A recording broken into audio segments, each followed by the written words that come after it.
Sobretot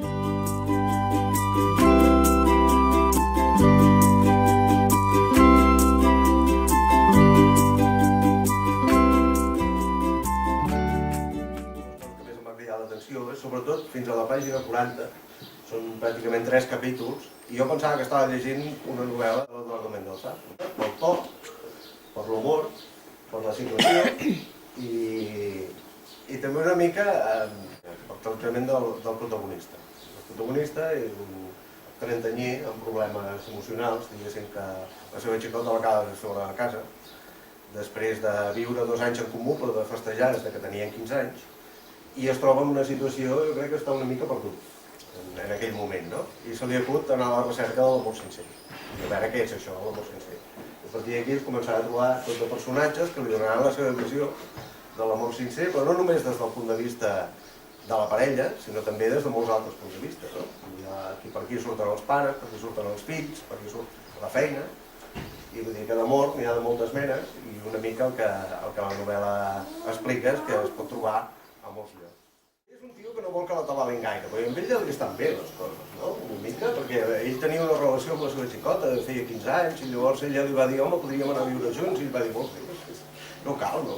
Si ja estem bé, cada casa seva, representa que tenen el cas dels seus pares, que tenen un 20 minúscul, que surten els peus 15 centímetres en fora, però cap problema, amb ell ja li estava bé tot això, llavors ella l'apreta una mica, i diu, home, però haurien d'anar una mica més enllà de la relació, no? I no acaba de veure clar, però bueno, diu, va, al final, mira, veus, total, 2 anys em diràs tu. Aquesta és la seva visió. Aquesta és la visió d'ell, evidentment. El part irònic també es veu que els homes en general no quedem massa ben parats. I amb raó, segurament, perquè les dones són més intel·ligents. Sí? Sí, en general sí. I a la novel·la també. I això reflecteix, és una cosa del dia a dia, no ens n'hem d'amagar. Les coses són com són. Tampoc en cap cas no s'acarnissen amb els personatges, amb els homes tampoc els deixa lloc. Hi ha una certa mirada més aviat irònica i més aviat tendra davant dels personatges, tampoc és qüestió de matxacar-los. No sé si estàs d'acord. Sí, no, sempre, clar, tots els personatges que troba són especials i tots ensenyen alguna cosa, però sempre sense fer-ne sang, evidentment, és una visió innocent, no? Gairebé és com si tractéssim els tòpics de l'amor, però sempre de manera innocent i de manera irònica. I això fa que no sigui una novel·la dramàtica.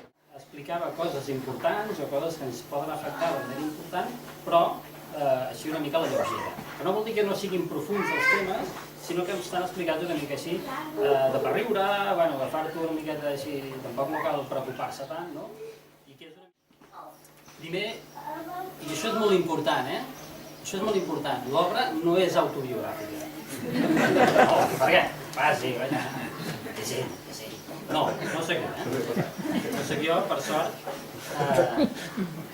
Jo tampoc és que en sàpiga molt de l'amor. Jo tot el que sé de l'amor m'ho ha ensenyat la meva dona, la Roser, la meva mare, la meva família, els germans, amics, però clar, tampoc soc un expert en amor. He agafat històries que sento per aquí, per allà, que la gent comenta, i me les apunto, i dintre no m'apunto mai en papers, això soc un desastre, i m'entren, per aquí volten i al final surten, no? L'altre tema important, a part que no és autobiogràfica, és que no està basada en ningú. Ho dic perquè a vegades, hòstia, aquest sóc jo. No, aquest és aquell... No, tampoc. Que algú s'hi pot veure reflectit? Segurament, perquè són històries que passen. Però que ningú s'hi busqui perquè no s'hi trobarà. O sí que s'hi trobarà, i si s'hi troba potser no li agrada el que troba. Però bé, en tot cas que no em vingui a buscar a mi perquè ja dic ara que no m'he basat en ell, o sí. És ficció, és una fal·làcia, és una mentida, coses importants que passen de veritat, a vegades val més no frivolitzar-hi gaire, però com que aquestes són de mentida, no són veritat, són això, doncs també moltes vegades em pregunten, no sé si tu no m'has preguntat, pel títol. No, perquè com que l'he llegit, ja ho sé. El títol és una mica llarg. No és un títol, sinó que són 2 títols, no? Perquè és Petonets pels puestos o A la recerca de l'amor sincer. Això que permet que el lector triï el que més li agradi, si vol, o tots dos. Aquest títol reflecteix el que és la novel·la. Petonets pels puestos és un missatge d'amor que tenien aquesta parella idealitzada pel protagonista, que es deien aquestes parauletes en clau d'amor i tal, aquest amor innocent, i l'altre és l'objectiu real de la novel·la, que és anar a buscar què és l'amor sincer, que és el que al final fa desenvolupar tota la novel·la. I per tant, els dos títols m'ajudaven a explicar què era la història. I per tant, jo volia els dos títols. Sincer, clar, qui no ha trobat, no, vull dir, algú ha trobat l'amor sincer aquí? No hi ha gaires mans alçades.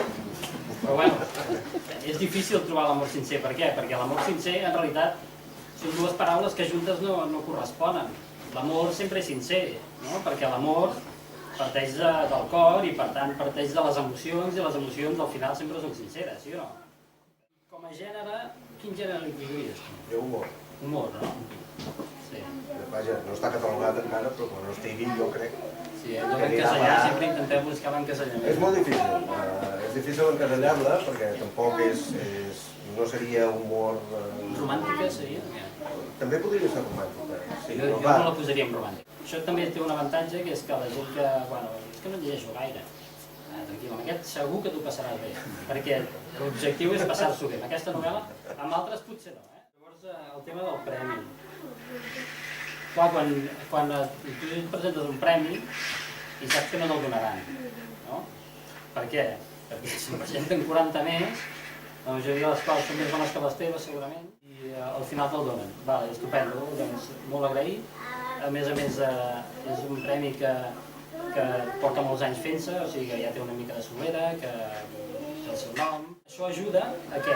Primer, que et dona ànims, no?, per continuar, i segon, que saps que més o menys tindrà una difusió, major o no, però tindrà una difusió, i que per tant, si allà sota el títol posa, encara que sigui molt petit, no llegeix, jo ho fem més, bueno. No, és bé. Ja l'estic criticant aquí. No voldrà venir mai més. Es veu, No suporto pes ni lleida. Es veu per fi. Si tens la lupa a prop, amb negreta, potser. Una faixa. No faixa. També podríem criticar una mica el món editorial, però no ho farem, perquè... Hi ha un representant aquí. Sí, hi ha un representant. Però el món editorial està difícil.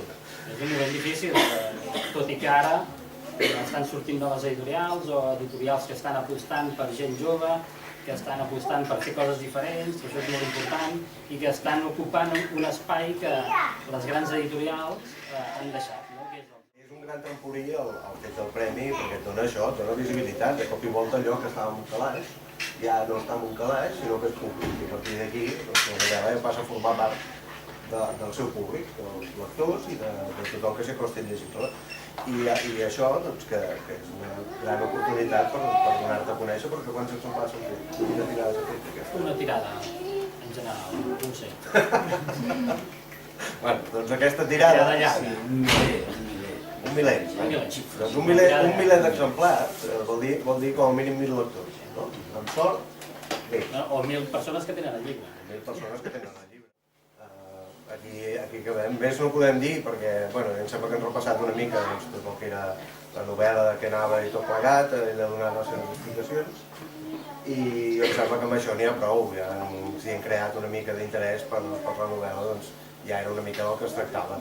Però a més el Jordi ha portat una coca de recapte. I unes croquetes de calçades. Fa una oloreta des d'aquí, perquè ja, bueno, fa estona que ha vingut, no? L'ha deixat allà sobre la taula i fa aquella oloreta. Nosaltres també tenim una miqueta de cava i una mica de pica-pica, vull dir que si ens voleu acompanyar fem una copeta de cava, celebrem-ho i... També tenim 4 llibres aquí per vendre. També hi ha 4 llibres. Això és important també. Les dedicatòries, sí. Els dedicarà a tots, un per un, i amb mà.